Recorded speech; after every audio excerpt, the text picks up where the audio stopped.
Number one అంటారు. అసలైన number one Gurukashi university.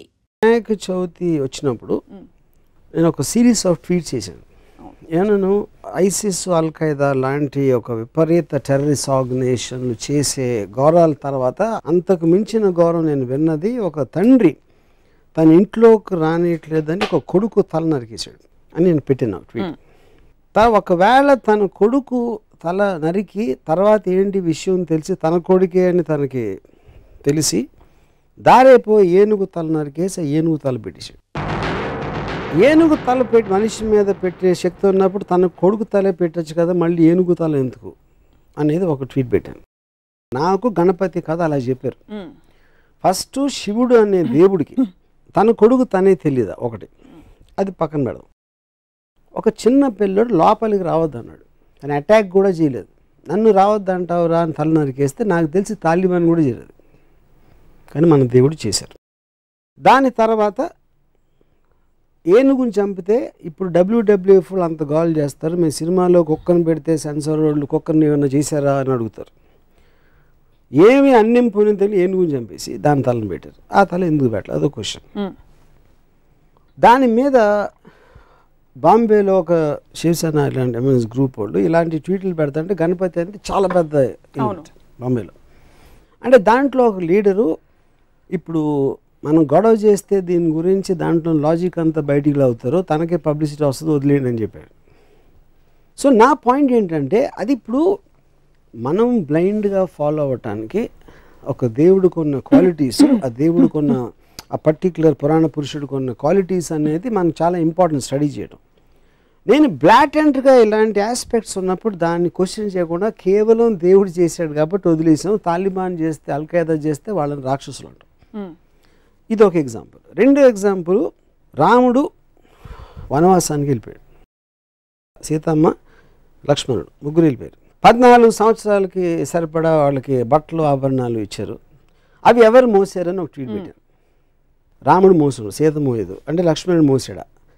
ఒకవేళ ఇవ్వకపోతే అవే బట్టలతో 14 సంవత్సరాలు ఉన్నారా? లేకపోతే అడవిలో వేరే బట్టలు ఎక్కడ కొనుక్కున్నారు? లేకపోతే ఆకులను కట్టుకున్నారు? ఇలాంటివి ట్వీట్ చేశారు.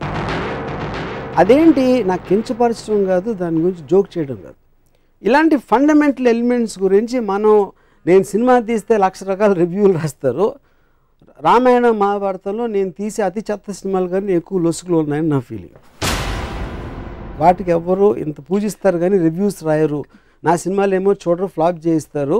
ఆ జలసీ తోటి నా మనసులోంచి వచ్చిన ఒక ఆక్రోషంలోంచి ఆ ట్వీట్స్ వచ్చాయి. ఇక్కడ కార్ ఆన్ చేస్తే అక్కడ డోర్ తీస్తారు, మధ్యలో కార్ ఆగిపోయిందా, పెట్రోల్ పోయించాడా, ఈ డీటెయిల్స్ అన్ని మీరు చూపించారు కదా మీ సినిమాలో. అంటే నా పాయింట్, ఒక ఫాదర్ కొడుకు తల నరికేయడానికి కారు ఆపేశాడు, పెట్రోల్, ఎంత చిన్న ఎగ్జాంపుల్, అది సరిపోతుందా? అంటే దానికి దీనికి పోలిస్తే మీ గురించి నాకు అర్థమవుతుంది. ఈ పోలిక కరెక్ట్ అని అనుకుంటే severity of the thing question అది కాదు. ఇక్కడ లాజికల్ కార్లు పెట్రోల్ ఉందా లేకుండా వెళ్ళిందా అనేది దాని వలన ఏమి మీకు మారల్ ఆస్పెక్ట్ అనేది ఏమి రాదు. మీకు ఒక స్టోరీలో ఒక లాజిక్ అది. ఇక్కడ it is destroying the fundamentals of God. That is okay. I'm talking about రాముడు బట్టలు మోసాడా, వాళ్ళు ఇస్త్రీ చేసుకున్నారా, గంజి పెట్టి ఇస్త్రీ చేస్తారా, లేకపోతే వాటి ఆ క్వశ్చన్స్ కి ఆన్సర్ గా ఇది కథలో ఓకే. అప్పుడు okay, so okay, I agree, you're right, I'm wrong. So ఇంకో ఎగ్జాంపుల్ ఇస్తాను. కైకేయి పాతకి రాముడిని అడిగి పంపించేస్తుంది, రాముడిని అడిగి భరతుడికి పట్టాభిషేకం.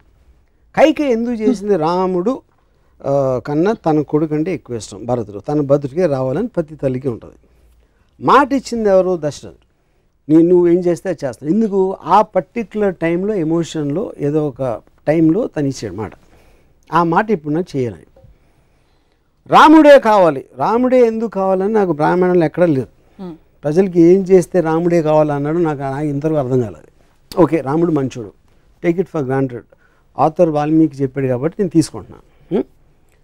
నెక్స్ట్ కట్ ఏంటి? ఒక రాజు, ఒక దశరథుడికి అయోధ్య రాజుగా ప్రజల పట్ల ఎక్కువ రెస్పాన్సిబిలిటీ ఉందా, పాతకైన కైకేయికి ఇచ్చిన మాట ఎక్కువ రెస్పాన్సిబిలిటీ ఉందా? అప్పుడు నాకు రంగనాయకం విశ్వరోక్షణలో ఒక ఎక్స్ట్రాడినరీ పాయింట్ ఏమనిపించిందంటే, కైకే నాకు ఇచ్చిన మాట మీరు నిలబెట్టుకోరు, మాట తప్పితే మోక్షం రాదు అనే భయంతో నా మాటకి విలువిస్తున్నారు. మోక్షం రాకపోతే స్వర్గప్రాప్తి రాదు, స్వర్గప్రాప్తి రాకపోతే రంభ ఉరుసులు దొరకరు. అది మెయిన్ పాయింట్ అక్కడ. ఒకవేళ తన పర్సనల్ హ్యాపీనెస్ మోక్షం రావాలి స్వర్గం అలా నాది వచ్చేస్తే అయోధ్య ఏమైపోయినా నాకు పర్లేదంటే అప్పుడు మనకు ఉన్న పొలిటికల్ లీడర్స్ స్విస్ బ్యాంక్లో నా డబ్బు ఉంటే చాలు దేశం ఏమైపోయినా పర్లేదంటే దానికి దీనికి ఏంటి అసలు difference? Absolute no difference. So ఇది మోర్ రిలవెంట్ పాయింట్. ఇందాక ఇచ్చిన బట్టల పాయింట్ పక్కన పెట్టి ఈ పాయింట్ పెడుతున్నాయి ఇప్పుడు. ఇవన్నీ సింబాలిక్గా ఎందుకు చూడరు మీరు? ఏంటి సింబాలిక్? ఫేస్ వాల్యూ తీసుకోకుండా. ఫేస్ వాల్యూ ఎట్లా తీసుకుంటాం? దేవుళ్ళని కూడా ఫేస్ వాల్యూ తీసుకుంటే ఇప్పుడు సినిమాలని ఒక కేవలం వినోదం కోసం ఒక వారం వచ్చి 2 వారం వెళ్ళిపోయి సినిమాకి మీరు అంత సీరియస్గా తీసుకుని దాన్ని విశ్లేషిస్తూ ఉంటే మొత్తం మారల్ వాల్యూస్ నిలబెట్టే పురాణాలని ఇష్యూలు సీరియస్గా తీసుకుంటే ఎట్లా ఉంటుంది? సో తత్ఫలితంగా పురాణాలు కేవలం తలా తోకలేని ఇంట్రెస్టింగ్ కథలు ఆప్షనే అదా, లేకపోతే పురాణాలు సమాజ విరుద్ధంగా జరిగే అనేక అంశాలని మనం జస్టిఫై చేస్తున్నాం కాబట్టి పురాణాల్లోనే ఎక్కువ క్రైమ్స్ జరుగుతాయి. మన మామూలు మీరు రేపు పొద్దున ఈనాడు లేకపోతే టీవీ ఇలాంటి టీవీల్లో చూసే కన్నా ఎక్కువ క్రైమ్స్ నాకు తెలిసి పురాణాలు జరుగుతాయి. అబ్సల్యూట్లీ లేనిది. అది ఉండాలా ఉండకూడదా క్వశ్చన్ కాదు, పాయింట్ అది కాదు. మన అంత పూజ నుంచి అంటే అది మన మెంటల్ స్టేట్ని రిఫ్లెక్ట్ చేస్తుంది. పురాణాన్ని సీరియస్గా తీసుకునేవాళ్ళు అది యాక్చువల్లీ అతని మెంటల్ స్టేట్ రిఫ్లెక్షన్ అది. సో దాని మీద నేను అబ్జర్వేషన్ చెప్తున్నాను అంతే. రంగనాయకమ్మ గారి విశ్లేషణల ప్రభావం ఇది మీరు నేరుగా చదివి రంగనాయకమ్మ విశ్లేషణ క్వశ్చన్. రంగనాయకమ్మ ఒక థాట్, ఐన్ ర్యాండ్ అనేది ఒక థాట్. వాళ్ళు ఇచ్చినట్టు తీసుకోకుండా దాన్ని ప్రశ్నించి దాని గురించి ఆలోచించి చేసిన ఒక విశ్లేషణ, ఒక ఆబ్జెక్టివిస్టిక్ అండర్స్టాండింగ్.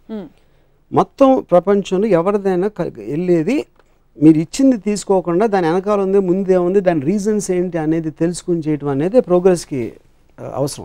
సో ఓవరాల్గా ఈ క్యారెక్టర్స్ ఈ ఎపిసోడ్స్ ఏవైతే మనం ప్రస్తుత సమాజంలో అర్థం చేసుకోలేనివి, ఫర్ ఎగ్జాంపుల్ బిగమి, 2 భార్యలు ఉండే దేవుళ్ళు కావచ్చు, వీటన్నిటి వల్ల ఈ పురాణాలు చదవకూడదంటారా మీరు? లేకపోతే చదివినా ప్రశ్నించండి అని అడుగుతున్నారు కదా. ఇప్పుడు దానికి ఒక గాడ్లీనెస్ ఇవ్వటం కరెక్ట్ కాదన్న. లుక్అప్ చేసి ఇలాగా ఒక గౌరవంతో చూడటం. మీరు ఏదో ఒక ఫోక్లోర్ కథలాగా విన్నారా లేకపోతే చందమామలో కథ వచ్చిందా అనేది వేరు. మీకు మారల్ సింబల్స్ కింద ఉన్న పురాణ పురుషులు వెనకాల కథలు ఇవా అన్నప్పుడు ఏ మారల్ దాంట్లోంచి తీసుకుంటారు? ఉదాహరణకి అది రాముడు మంచివాడు. ఎందుకు మంచివాడు ఎంతవరకు అర్థం కాలే. రాముడు ఇప్పుడు శూర్పణఖ అని ఒక స్త్రీ తను కోరి వచ్చింది, ముక్కు కోసేది.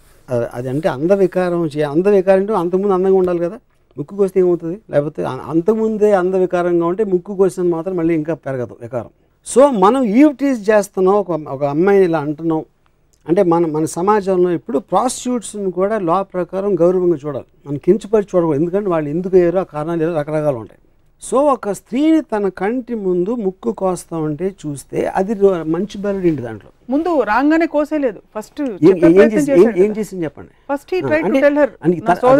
వెళ్ళమన్నాడు. ఇప్పుడు ఒక అమ్మాయి వచ్చిందండి నా దగ్గరికి, నేను కలవనన్నాను, మళ్ళీ వచ్చింది కలనంటే ముక్కు కోసేస్తే ఊరుకుంటారా? ఇప్పుడు మీకు చట్టపరంగా అది కాదు, ఎథికల్ అంటున్నా. మీ చట్టం పక్కన పెట్టండి, ఎథికల్గా కేవలం ఒక హ్యూమన్ యాంగిల్లో ఒక అమ్మాయి అలా వస్తే ముక్కు కోసేస్తారా అంటున్నా. మీరు చెప్పండి. నేను కోయను.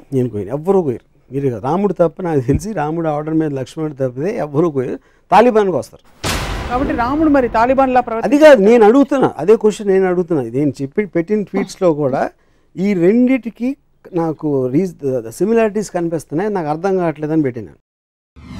శ్రీకృష్ణుడి గురించి మనకి తెలిసింది he was an embodiment of pure love. అంటే అందరినీ పూజిస్తాడా కూర్చుని? ఎవరి సెంటిమెంట్స్ హర్ట్ అవుతాయని అనుకోరా? హర్ట్ అవుతాయండి, ఎక్స్ప్రెషన్ చెప్తాను. నేను అడిగిన ఒక లాజికల్ క్వశ్చన్ అది.